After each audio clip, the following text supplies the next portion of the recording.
Hi, lovely people, welcome.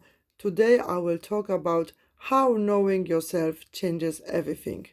Quick note before we start, I am sharing this as a nurse from my own experience, but everything on this channel is for information and education only, not personal medical advice. I am not your personal nurse, sorry. Okay, let's go into it. What if the most important relationship you will ever have is not with a partner, not with your family, not with your friends, but with yourself? What if everything, your health, your habits, your relationship, your ability to feel calm, connected, and alive, starts and ends with one thing: how well you know yourself? Today, I want to talk about something that has been the foundation of everything I share on this channel. Something that took me decades to understand, and something that I believe is the most powerful tool any human being can have. Self-knowledge, knowing who you are, where you come from, why you do what you do, and what you are actually need. This is not a luxury. This is the root of everything. Across the previous 5 videos, we talk about fight or flight, chronic stress, healthy habits, movement, and emotional eating. And if you look carefully, there is one thread running throughout all of them. Every single topic comes back to the same question: do you know what's actually happening inside you? Because you cannot regulate what you cannot see. You cannot heal what you cannot name. You cannot change what you don't yet understand. Self-knowledge is not the destination, it is the vehicle. When I talk about self-knowledge, I don't mean knowing your favorite color or your personality type. I mean the deeper things, knowing your patterns, the automatic responses you learned so long ago you forgot they were learned. Knowing your triggers, not just what upset you, but why. What old wound does it touch? Knowing your needs, not what you think you should need or what another people need, but what you genuinely need to feel safe, loved, and alive. Knowing your body, how it speaks to you, what tension means, what tiredness is really saying, what that knot in your stomach is trying to tell you.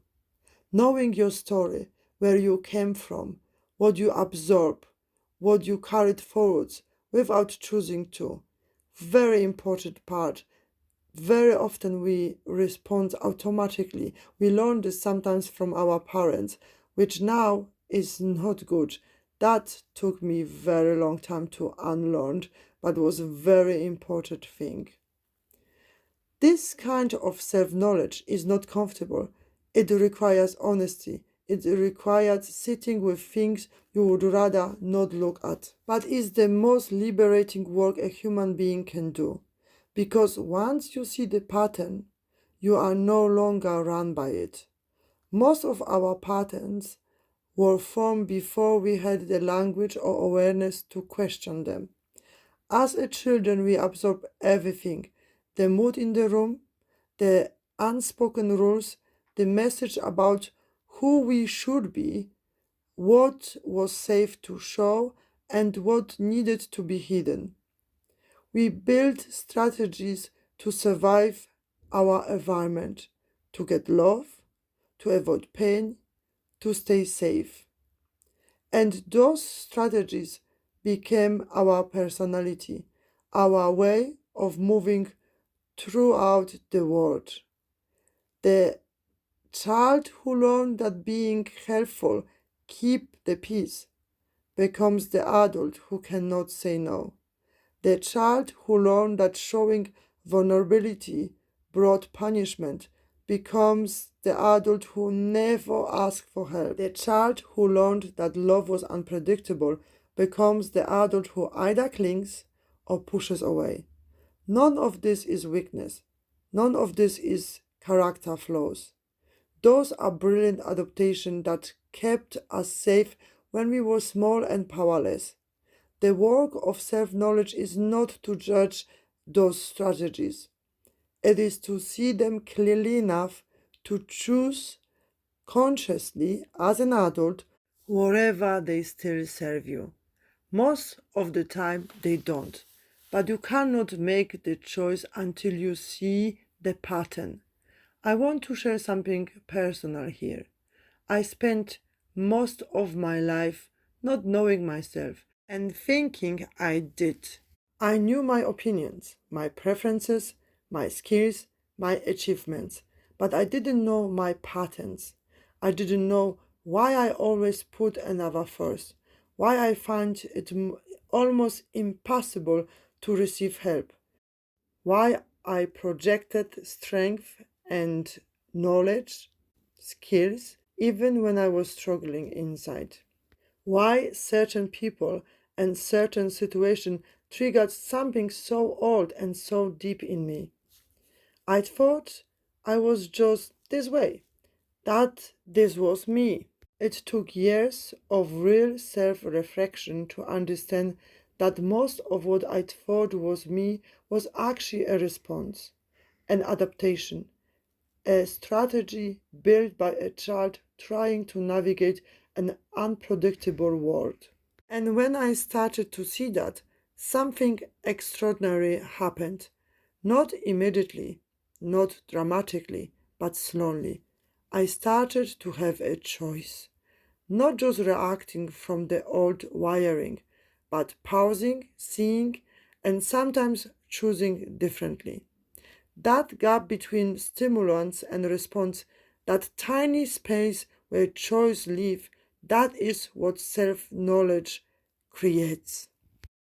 One thing I have learned that I want to share with you is this. Self-knowledge is not just a mental process. It lives in the body too. Your body knows things your mind hasn't caught up with yet. That tiredness in your chest in certain situation, the way your shoulders raise when someone speaks to you in particular tone, the tiredness you feel after time with certain people, the lightness you feel after time with others. Your body is constantly giving you information, constantly telling you what feels safe and what doesn't, what nourishing you and what drains you. Learning to listen to that, to trust the body's signal rather than override them with logic, is one of the most important parts of self-knowledge. I call it coming home to yourself. And it is one of the most profound experiences available to a human being. I want to talk about relationship for a moment because this is where self-knowledge becomes most visible and most essential. How you relate to another is a direct reflection of how you reflect to yourself. If you don't know your needs, you cannot communicate them.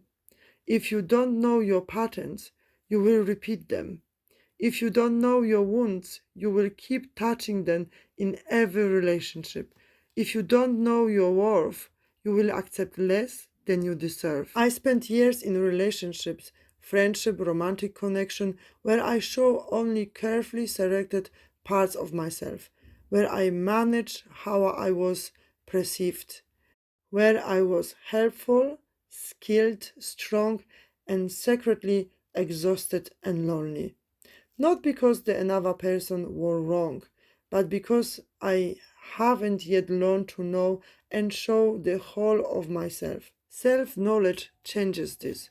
Not perfectly, not overnight, but when you know yourself, when you can see your patterns, name your needs, trust your instinct, you stop performing in relationships and start genuinely connecting. And that is where the real intimacy lives.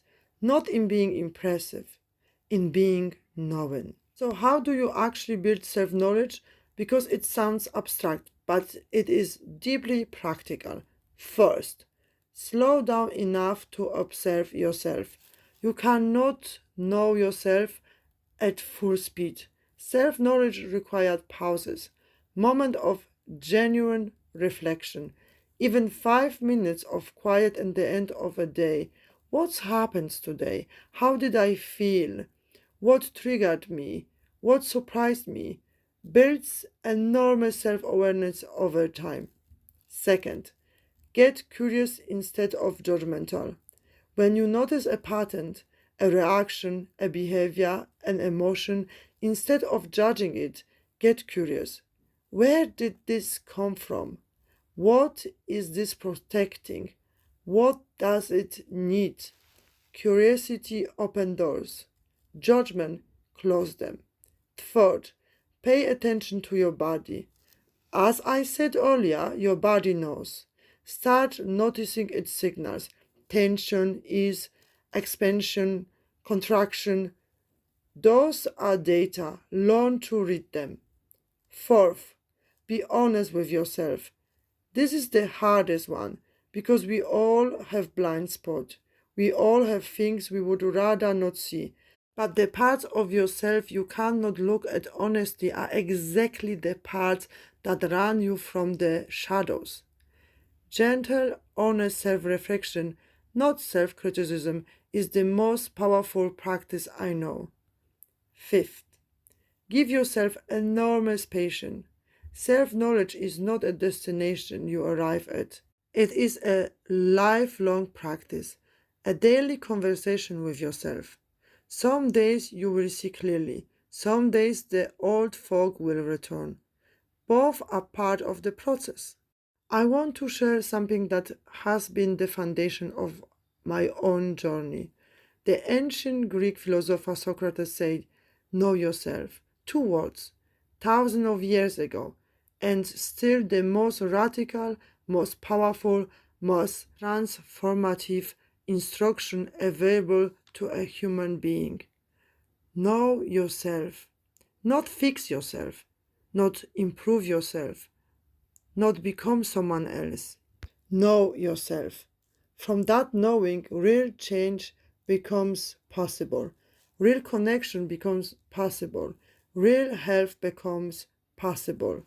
I believe this completely, not as a philosophy I read about, but as something I have lived.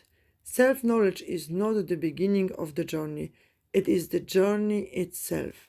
We have covered so much ground across the 6 videos: fight or flight, chronic stress, healthy habits, movement, emotional intelligence, and now self-knowledge. And if you look at all of it together, it tells one story. You are not broken. You are not lazy. You are not weak. You are someone who adapted brilliantly to your environment, who survived with the tools you had, who is now, perhaps for the first time, choosing to understand yourself rather than just push through. This is not small. This is everything. Next week, I am going to start talking about the practical tools for self-regulation, the daily practice that actually rewired your nervous system over time. If the video resonated with you, please share it and leave a comment. What has been your biggest self-knowledge moment? The thing you saw about yourself that changed everything. Take care of yourself. You are worth knowing. See you next. Bye bye.